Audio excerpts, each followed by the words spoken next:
Can I ask Andrew to just come back and respond to some of those comments? Yes. Well, first of all, I absolutely agree with you, Yasmine, about the progress this party has made on its internal diversification. Sam knows that I'm very impatient about this. The sad thing is that so far I haven't persuaded a majority of the party to support us on when we've made those efforts. So I can just say you're right, and we still need to do a lot more work on that.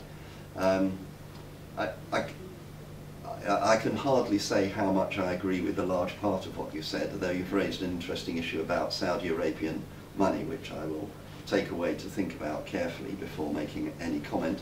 And I don't think in my ministerial position I'm allowed to say what I think about current foreign policy, other than, of course, it's excellent in every respect.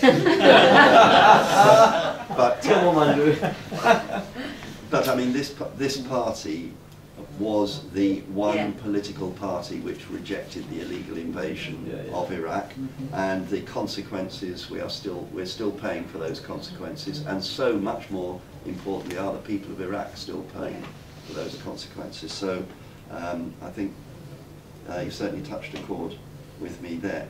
Just on this localism thing, the thing about localism is this question of who's in charge. I mean, centrally directed state can also come to bad conclusions. It happened in South Africa, it happened in Germany in the 30s. The important thing is to get people taking the right decisions, whether they take it at the level of the council estate or the level of the council or the level of the government. It's still possible for people to come to bizarre, stupid decisions, invasion of Iraq being case in point. And so I don't actually buy this thing that the localism agenda means that everybody's going to get fragmented and distorted. I do agree with you that people have a great sense of you know, fellow feeling, whether it's their football team or their estate or whatever, a sense of being joined up and so on.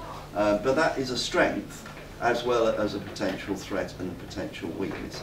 I mean, just as one might want people to feel a sense of belonging to Britain, or to England, or to Birmingham, it seems to me quite reasonable for people to have a pride in their neighbourhood and to be worried about people who break up bus shelters in their area or dig up the parks or whatever.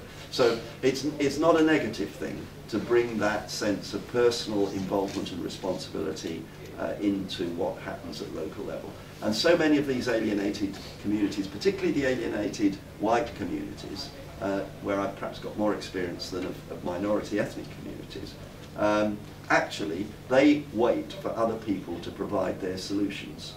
You know, why don't they fix it? The litter's not my problem, the bus shelter's not my problem, you know, why don't they do something about it?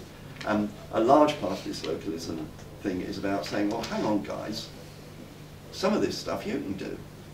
It's not about taking the state away and making you do it, it's about it actually being better for you to play an active part in shaping your community in different ways. So I look at it in a very much more positive light than you presented it to us, Yasmine, but you asked some very tricky questions, not all of which I've got the courage to answer this time.